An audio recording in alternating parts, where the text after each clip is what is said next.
All right, next game that we got here, it is the Kansas City Chiefs taking a win on the road against the Los Angeles Chargers, 17-10.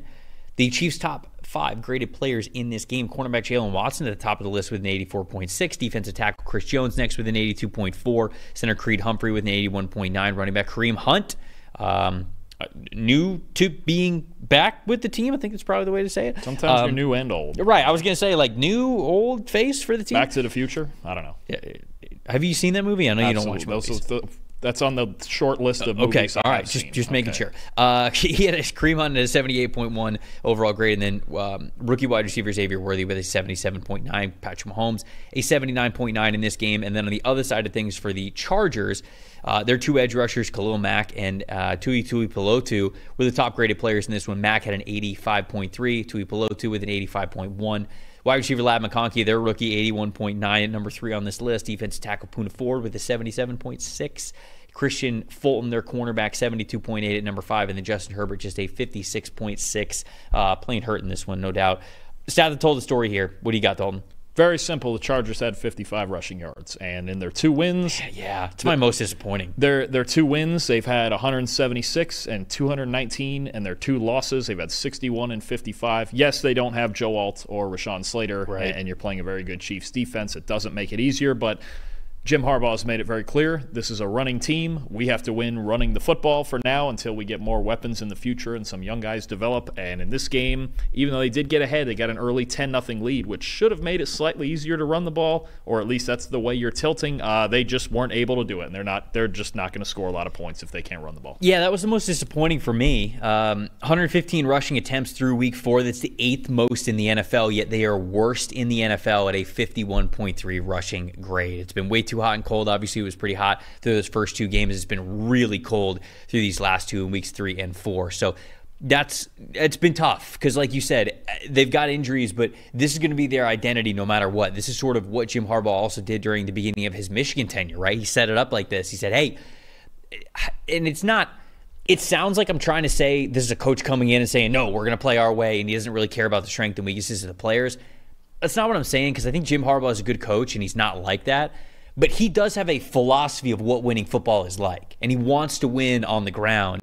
And like you mentioned, not having the weapons in the passing attack that you could really just run that offense through, he is going to lean back on wanting to run the football. So that was the most disappointing for me, especially seeing that they have the lowest rushing grade in the NFL through 4 weeks, knowing that that's what their identity is supposed to be. The stat that told the story to me, it's sort of a weird one. This is more of a moving forward thing because this game was tough. I don't want to like throw it out the window, but the Chargers were missing so many of their stars. Slater, they're out. Joey Bosa's out. Derwin James didn't play because he got suspended. Justin Herbert's hurt, right? It's like so many of these guys. This game's a totally different football game if those players play. So it's hard for me to really have too much of a takeaway there. What the stat that told the story for me, though, is one that's more of a looking forward, and that's no Rashee Rice for this team, because that knee injury for Rashee Rice looked bad, and there's nothing definitive. I haven't seen anything definitive yet, but it looks like he's going to miss a significant amount of time, if not the whole year. Hope not, but the Chiefs certainly hope not as well, because Rashee Rice has a 32.5% threat percentage. I mean, they're going to him a lot. He is the identity of their passing game right now. No other receiver on the team has a threat percentage above 15.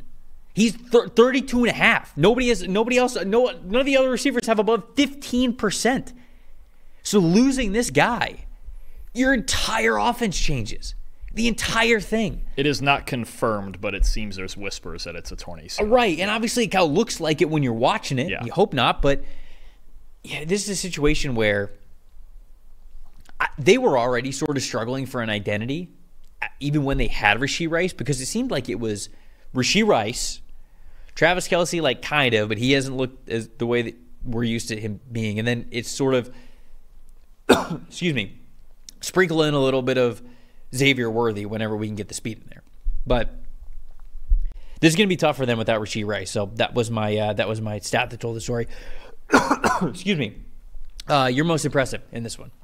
It feels like we talk about a Chiefs defensive back, a young defensive back every week. We'll go with the guy on the top of that top 5, and that's Jalen Watson. I think we've hit Trent McDuffie already. We've gotten Shamari Connor, I think, already at least once or somewhere. We've gotten, I think you had Josh Williams one week. We'll go Jalen Watson this week because they're just so stacked in the secondary that it's someone different every week. 31 coverage snaps, 5 targets, no catches, 3 forced incompletions, 91.1 coverage grade. That probably just about says it all. Just another spectacular player in their secondary. They just keep churning out defensive backs, and they all play great. I'm just waiting for the next one. One of those guys they drafted this year will be great too. But Watson, Jalen Watson, Josh Williams, Trent McDuffie. They just got so many kids in the secondary that are so good. Really, that's the part that's going to keep their season somewhat together here through these injuries. I'll shout out Kareem Hunt for my most impressive. Coming back to the team, 69 rushing yards on 14 carries, 2 missed tackles forced, 2.7 yards after contact per attempt. World-beating numbers? No, but did they need him? Yes, because he was the most productive back that they had on this team, and obviously it's a one-score game in this one, and they really needed him here. Most disappointing. What do you got? I know he's hurt, but he's out there. I kind of do need a little more from Justin Herbert. Right now, look, in this game, 16 to 27, 178 yards and a touchdown, and you saw the grade in the 50s. Just, it's so conservative even in the passing game right now. I think the longest play was a slant that he threw to McConkey, and McConkey took like 30 yards after the catch. 31.3% air yards in this game is the 3rd lowest in his career. It's just, you would hope sometimes, even with the run game and the conservative nature of this offense, that there'd be like deep shots and things. Justin Herbert's got one of the, 2 or 3 best arms in the NFL. Yeah, top 5 for sure. There's just nothing vertical in this offense. And even him, and again, I know he's hurt, but right now, so we have our PFF quarterback charting, right? Only 53.9% of his passes that we're charting accurate right now. That's 27th out of 33 with at least 50 attempts, and he's got the ninth highest uncatchable pass rate. The accuracy is off. And again, the injuries probably have something to do with that. Of course, yeah. But it's just not all the way there, and I think that we had this idea that, okay, Jim Harbaugh is going to build the run game. Oh, by the way, he has Justin Herbert. That's going to be great. We'll wait till that combination gets going. And this was a game where they were up 10-0, then it was 10-7, then it was 10-10, and you were trying to find a moment where Justin Herbert just got enough in him for one more score, and it just never happened.